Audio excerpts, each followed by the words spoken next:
फौरन हमलों या ग्राउंड ऑपरेशन के पीछे का मकसद सिर्फ एक है, ईरान को परमाणु ताकत बनने से रोकना। अमेरिका का अंदेशा है कि ईरान परमाणु बम बनाने के बेहद करीब पहुंच चुका है, लेकिन उसने परमाणु की स्टोरेज कहां की है ये पता नहीं चल पा रहा है। और इसी परमाणु स्टोरेज का पता लगाने के लिए अमेरिका ने घातक बमबारी की। पिछले 9 दिनों में वो B-2 बॉम्बर तक से बारूद बरसा चुका है, लेकिन उसके हाथ ईरान का परमाणु भंडार नहीं लग पाया। लेकिन अब वो इसके लिए बेताब है।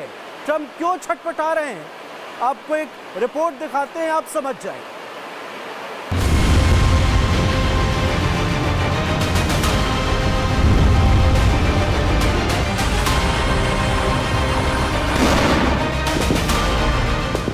खाड़ी को सुलगाने वाले इन दो नेताओं के चेहरे देखिए। ईरान को नेस्तनाबूद करने के बावजूद ट्रंप और नेतन्याहू के चेहरों से चिंता का भाव गया नहीं, क्योंकि अमेरिका और इजराइल के हाथ अब तक वो नहीं लगा जिसकी उसे तलाश थी। खुफिया एजेंसियों का दावा है कि खामेनेई पहले इस खतरे को भांप गए थे, इसलिए उन्होंने ईरान के परमाणु भंडार को दबे पांव शिफ्ट करवा दिया था।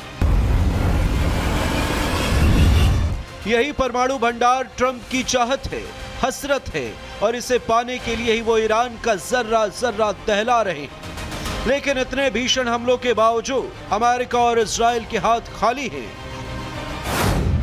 क्योंकि दावा है कि ईरान का संवर्धित यूरेनियम पहले ही पिकेक्स की पहाड़ियों में शिफ्ट किया जा चुका था। यह इलाका बेहद सुरक्षित अंडरग्राउंड न्यूक्लियर स्टोरेज माना जाता है। इसे नातांज यूरेनियम एनरिचमेंट प्लांट से सुरंगों के जरिए जोड़ा गया है।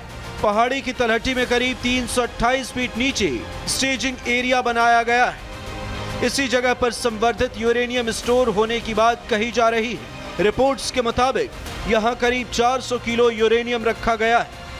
अमेरिका इस पर कब्जा चाहता है, लेकिन धमाकों से बात बिगड़ सकती है। अगर रेडिएशन फैला तो न सिर्फ ईरान बल्कि दुनिया पर संकट आ जाएगा।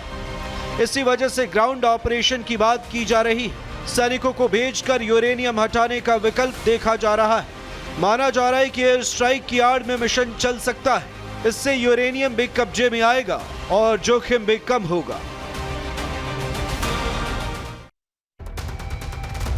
तो बात ग्राउंड ऑपरेशन की जा रही है, क्योंकि अमेरिका और इजराइल दोनों के हाथ अब भी खाली है। ये इतना भी आसान नहीं होने वाला जितना लग रहा है, क्योंकि ईरान भी कोई कच्चा खिलाड़ी नहीं है। ऊपर से अमेरिका के लिए ईरान में ग्राउंड ऑपरेशन को अंजाम देना बिल्कुल नया अनुभव होगा। उसके सामने कई चुनौतियां हो सकती हैं। सुनिए इस पर रक्षा विशेषज्ञ क्या कहते हैं।